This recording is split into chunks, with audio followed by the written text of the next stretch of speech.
Hello दोस्तों, नमस्कार। स्वागत है आपका वीटे एग्जाम विद उज्ज्वल पर। आज है 26 दिसंबर और आज हम लेकर आए हैं करंट अफेयर के 10 क्वेश्चन। तो चलिए शुरू करते हैं आज का प्रश्न। तो आज का पहला प्रश्न है, हाल ही में एयर इंडिया ने कम लागत वाले एयरलाइन व्यवसाय का प्रमुख किसे नामित किया है? तो इसका सही जवाब हो जाएगा आलोक सिंह। आलोक सिंह को इसका प्रमुख नामित किया गया है। ये अपना पद 1 जनवरी 2023 से संभालेंगे। चलिए अगला प्रश्न भी देख लेते हैं। तो अगला प्रश्न है, कौन सा देश हाल ही में संयुक्त राष्ट्र के शांति निर्माण आयोग का सदस्य बना है? तो जो इसका सही जवाब है वो हो जाएगा नेपाल।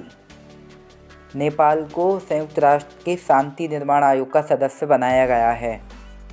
तो अभी हाल ही में संयुक्त राष्ट्र महासभा की 56वीं बैठक में नेपाल को 2 वर्ष के लिए शांति निर्माण आयोग का सदस्य चुना गया है। यह अपनी सदस्यता 1 जनवरी 2023 से ग्रहण करेगा, याद रखें। चलिए अगला प्रश्न भी देख लेते हैं। तो अगला प्रश्न है ये, हाल ही में सोहेल एजाज खान को किस देश में भारत का नया राजदूत नियुक्त किया गया है? तो जो इसका सही जवाब है वो हो जाएगा सऊदी अरब। इससे पहले ये लेबनान गणराज्य के राजदूत थे। अगर इनके बारे में हम बात करें तो ये 1997 बैच के IFS ऑफिसर हैं।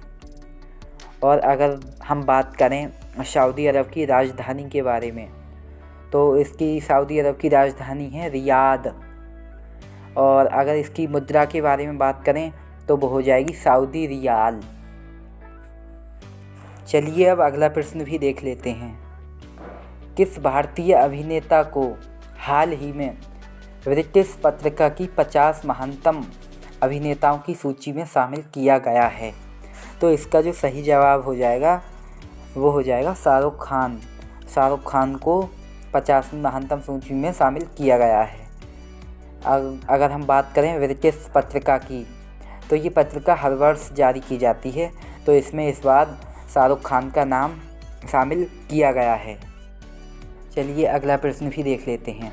हाल ही में किसे rising star of the year पुरस्कार के लिए नामित किया गया है?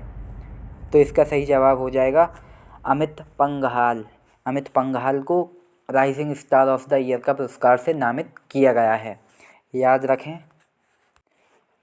अगला प्रश्न है, इसरो ने हाल ही में आगामी चंद्रयान 3 मिशन में किस देश के उपकरण ले जाएगा? तो इसका सही जवाब हो जाएगा अमेरिका। चंद्रयान 3 मिशन अमेरिका के उपकरण ले जाएगा, इसरो इसको भेजेगा। बढ़ते हैं अगले प्रश्न की ओर। हाल ही में यूट्यूब ने किस देश की GDP में 10,000 करोड़ रुपए का योगदान किया है? तो इसका सही जवाब हो जाएगा भारत। यूट्यूब ने भारत की GDP में 10,000 करोड़ रुपए का योगदान किया है।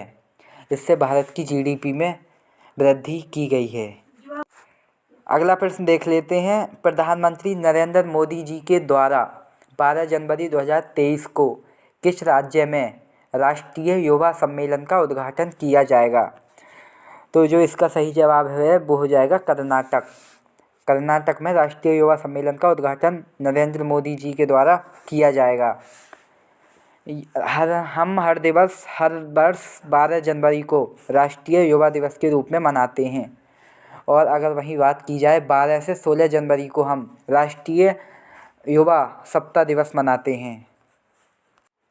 हमारा अगला प्रश्न है, हाल ही में भारतीय रेलवे ने कश्मीर में देश की सबसे लंबी एस्केप टनल खोली है, जिसकी लंबाई कितनी है? तो इसका सही जवाब हो जाएगा 12.85 किलोमीटर। यह बनिहाल कटरा लाइन पर खोली गई है। यह चौथी ऐसी टनल है। इससे पहले 3 और को खोला गया है। तो ध्यान रखें, इसका सही जवाब हो जाएगा 12.85। चलिए आज का अंतिम सवाल भी देख लेते हैं। तो अगला प्रश्न है, किसे हाल ही में उपन्यास काला पानी के लिए वर्ष 2022 का साहित्य अकादमी पुरस्कार दिया गया है? तो इस प्रश्न का सही जवाब हो जाएगा एम राजेंद्रन। अगर हम एम राजेंद्रन के बारे में बात करें तो ये एक रिटायर्ड आईएएस ऑफिसर हैं और ये इसके साथ साथ तमिल लेखक भी हैं। तो आज की वीडियो यहीं तक थी। अगर पसंद आई हो तो लाइक अवश्य करें और कमेंट करके बताएं कैसी लगी। थैंक यू, धन्यवाद।